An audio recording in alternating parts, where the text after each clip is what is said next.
Yes, indeed. It's that time. It's time for more stories from KRANIUS. And this is the Turn to Stone track that was on the album. Indeed, this is Turn to Stone. This was the title track of the album, Turn to Stone. So we're going to cast our mind back again. 2001. This time I'm not sat in my bedroom. Well, I was actually. But yeah, 2001. Again, I'm in that pokey little bedroom, putting everything together again. Sitting there thinking, oh my god, this is a big task. But when I came to this tune, I started to believe that, yeah, this was going to be a good album, definitely. So I'm going to take you to 2001, and I'm at college, so I was doing a lot of music and stuff back then. I had a lot of good friends around, so this is kind of important because they kind of influenced a little bit of what happened with this track. So I remember a good friend of mine, funny enough, he was called Gary as well.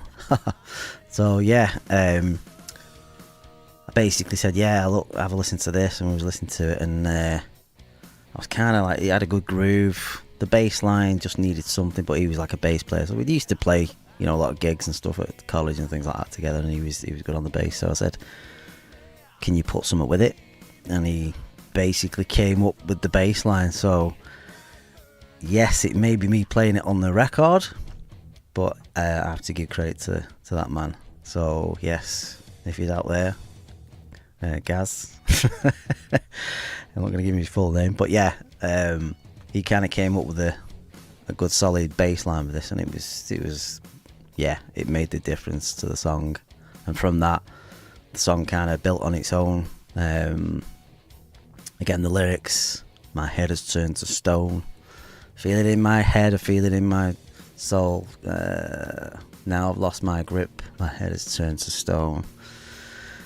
So yeah, I wanted it to be a bit more of just a good solid rock song, nothing too fancy.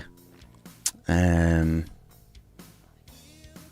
the cries that haunt me, held within these walls. So it was kind of somebody kind of going off the mind a little bit, if that's the right kind of thing to say. So it's, you know, trying to reach out but not getting any help, nobody helping them in that aspect, and suffering for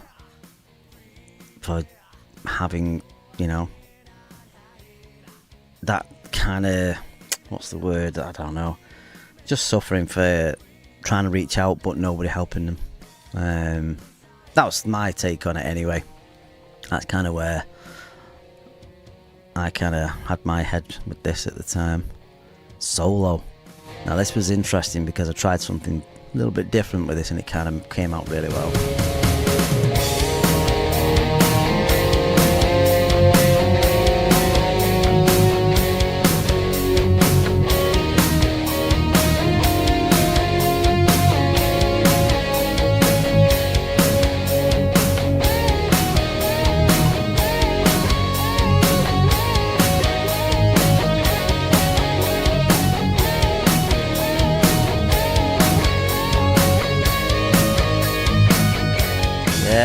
So it was kind of a call and repeat kind of thing. I remember coming up with that, like that kind of delay, just messing around with it.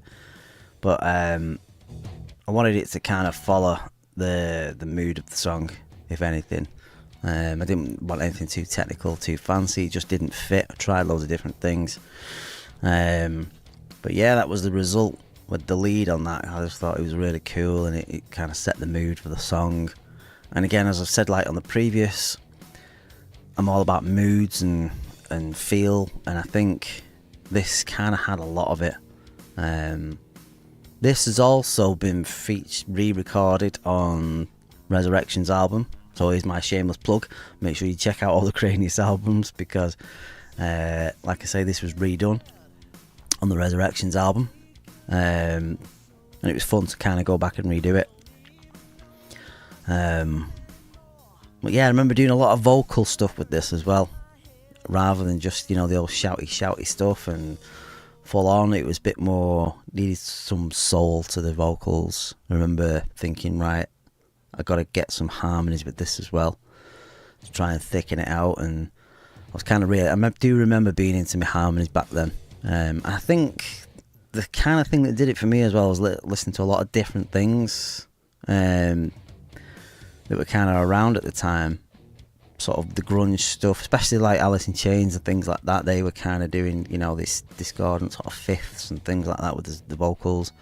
Didn't quite know what it was back then, but especially like the Metallica albums, like Load and Reload, there was a lot of work you could see vocally that went on there, and it kind of inspired me as well to think, yeah, you don't have to just be thrash. The vocals, lyrics, they make the song. So you can see why it was kind of important, and this song did need to have that kind of that weight with it, if anything. But yeah, I do remember, especially back then when that bass line came out, I definitely was like watching my friend, and I'm like, wow, yeah, this. And I just remember saying to him, like, that is really cool bass line. And he's like, just something I come up with. I was like, right, I'm pinching that. But yeah, but he was kind of into what we was doing at the time as well, so we used to play it live, and it was good to play live. It's a nice groove to just get into, and just nothing too over the top. But yeah, good memories with this song. Good memories because it wasn't just about me doing it, and it kind of opened up what I was doing to other people back then as well, to get their input, get their feedback. And yeah, it's difficult when you're trying to bounce off other things and you're doing it on your own, so it was good to have some other input as well and shape pretty much what I was doing. So yeah, really good song. I'm going to give it a bit of a blast as well.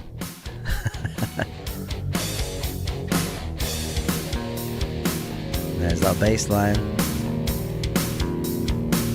But you could tell as well, it kind of went from the heavy kind of thing to setting a kind of different mood to the next bit, and then bringing it back again. It's more vocal driven than it was anything else, I think.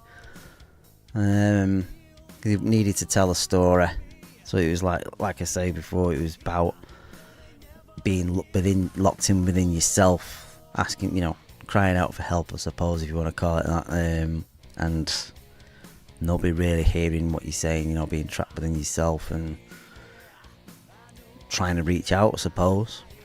I don't know if there's any parallels there, but